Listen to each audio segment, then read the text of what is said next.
one. So we're going to adopt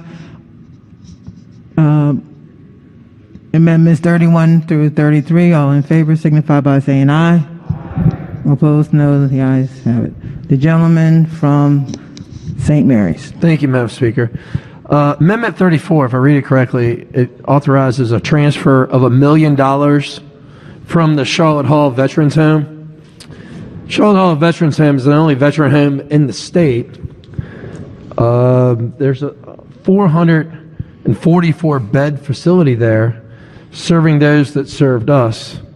So I reached out to the Secretary of Veterans Affairs, Secretary Owens, who used to be a member of this chamber. He was the majority leader for a number of years. Whip. Thank you. A Calvert County resident. And he responded back, his finance secretary responded back to me in an email. And I just want to read the last paragraph of that email to you. It says $1 million is a full third of the annual revenue going into this bed fund that's being transferred from. It represents $1 million that we will not be able to invest in COVID mitigation, in parking lot improvements, in upgrading equipment at the end of life, etc. Maryland Veterans Administration opposes this transfer. In our budget testimony, Secretary Owens opposed it in our hearing, and at his request, I'm again stating his strong opposition to this action. So with us, members, this is the only facility in the state. These people there, I mean, it's a really nice facility. I remember a few years meeting the House Appropriations there and taking a tour of it. They're really doing God's work. These people have given so much to our country, and I don't know why we're taking this money, but I think it should be restored. So with that, I'd like to, vote on this amendment. Subcommittee Chair. Thank you very much, Madam Speaker.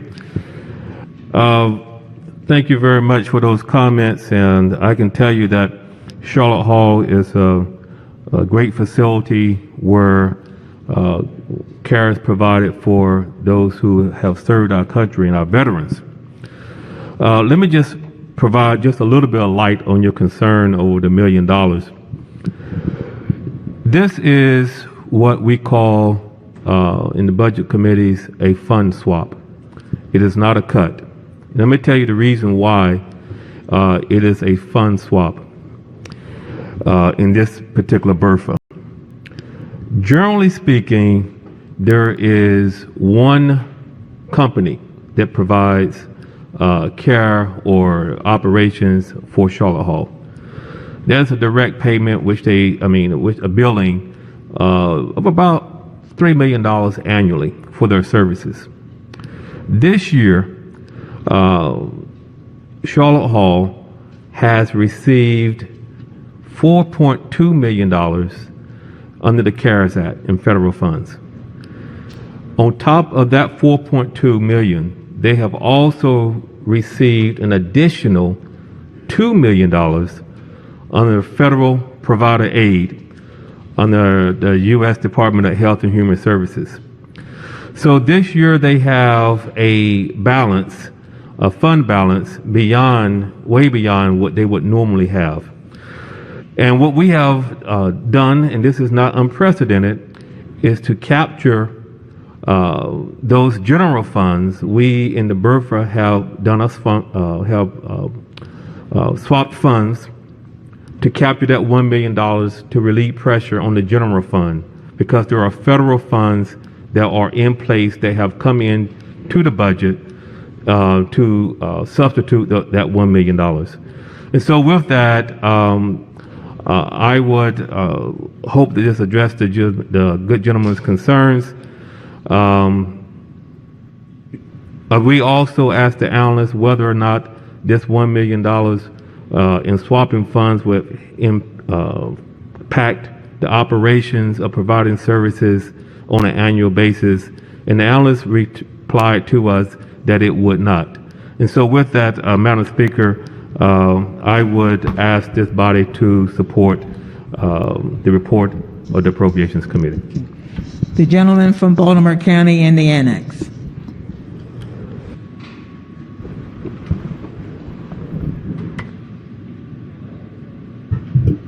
Thank you, Madam Speaker, and I support the maker of the amendment from St. Mary's County, and I appreciate the comments from the good gentleman from Baltimore City who somewhat explained the reasoning for this.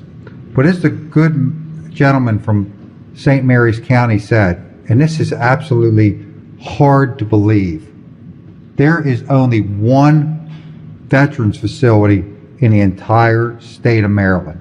Just one. And this is it. And we're going to take $1 million from them. Every single day for the last year, I have received a phone call from Charlotte Hall Veterans Home. Maybe some of you have, because I have a loved one there. Every day I receive that phone call to tell me about their COVID update and the condition of my loved one that's there. So we just heard that they've received money from the feds in many different ways.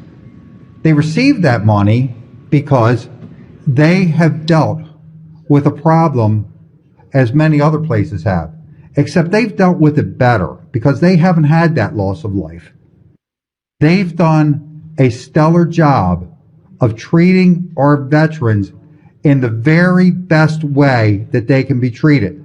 We can't compare them to anybody else in the state of Maryland because there is nobody else.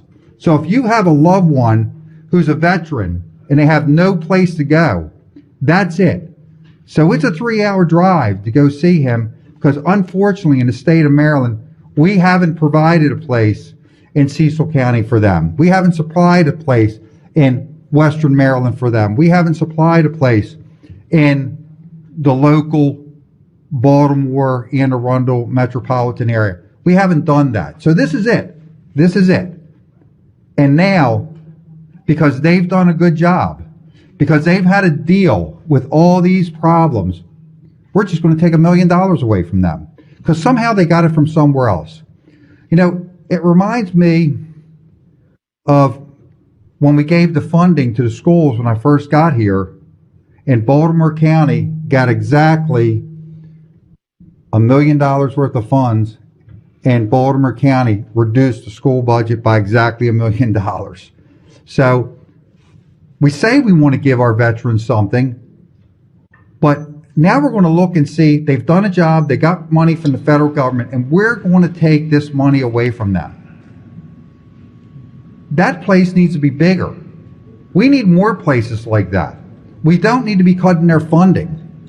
We don't need to be taking men and women who have served this country that are at the end of their life, who have nowhere else to go. This is their final stop before their final resting place, and cut money from them. Thank God for private corporations, because I go down there quite often, and I see the private corporations who are there bringing volunteers to spend time with these veterans, because, like I just said, these veterans are far away from their homes, and they can't see their families as much as they should. And these veterans, they're not from foreign countries.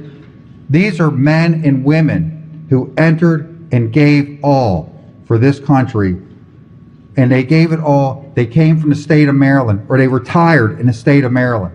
They're not from somewhere else that were just shipped here. They are Marylanders. They are the very best, the most proud Marylanders. And to take this money away from them is appalling. So I support this amendment. I support our veterans, and in no way should we be looking through the books to find out how we can take a penny away from them. We've taken too much away from them. You know, I was up at the facility in Cecil County years ago when I was a young man, and they explained to me there was actually veterans in that facility who left the battlefield in World War I and spent their entire life in that facility. And when I was 18 years old, there were still World War I veterans who are still in that facility. So let me tell you something. When these guys give it, they give it all. And to take $1 million is shameful. Absolutely shameful. I support this amendment.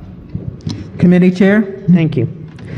Let me just make something very clear. If you take this budget documents that we just handed you or go on your computer, you will see probably about 60 to 100 references to fund swaps. To fund swaps. We didn't just pick out the veterans to do this. This is when federal money comes in and we backfill it, so on and so forth. And as to Charlotte Hall, this committee has visited Charlotte Hall. We support Charlotte Hall. We have done everything we could to support Charlotte Hall.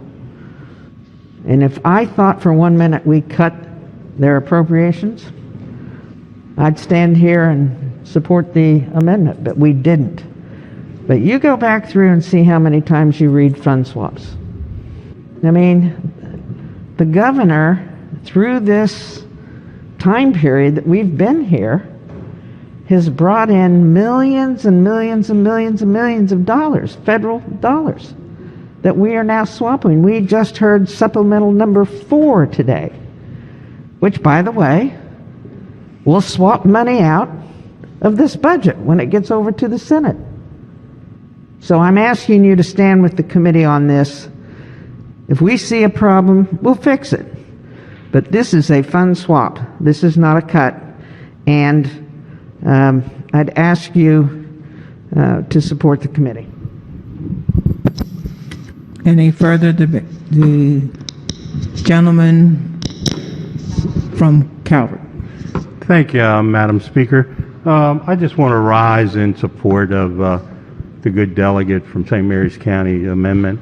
I also understand the Budget Committee Chair and her explanation of swaps and things like that. My father used to tell me that I couldn't speak and I wasn't very smart, but I knew how to count because I always got his money. But I have to stand in support of Charlotte Hall for whatever we can get for them, even if we can get a little bit more. It's a wonderful facility. I've watched it grow over the years, and all you have to do is take a trip down there and spend an afternoon in there with these guys that are there. It's pitiful. We've been really, really fortunate. We were able to secure a CBOC right across the street, across the highway from the federal government. So we're having more and more veterans coming in there for medical care and mental health services and all that type of thing. And there's one thing for sure, I'd be remiss if I didn't say this. If former Delegate George Owens asked or had to crawl across this street full of glass to help them veterans in that building, he would do it. And all the veterans that are here in this room tonight know that. And George is a wonderful person, and I'm proud to have known him as many years as I have. Thank you. Any further debate? On the amendment, all in favor signify by saying aye. Opposed? Roll call, Madam Speaker. Clerk will call the roll. Madam Speaker? Green supports the committee.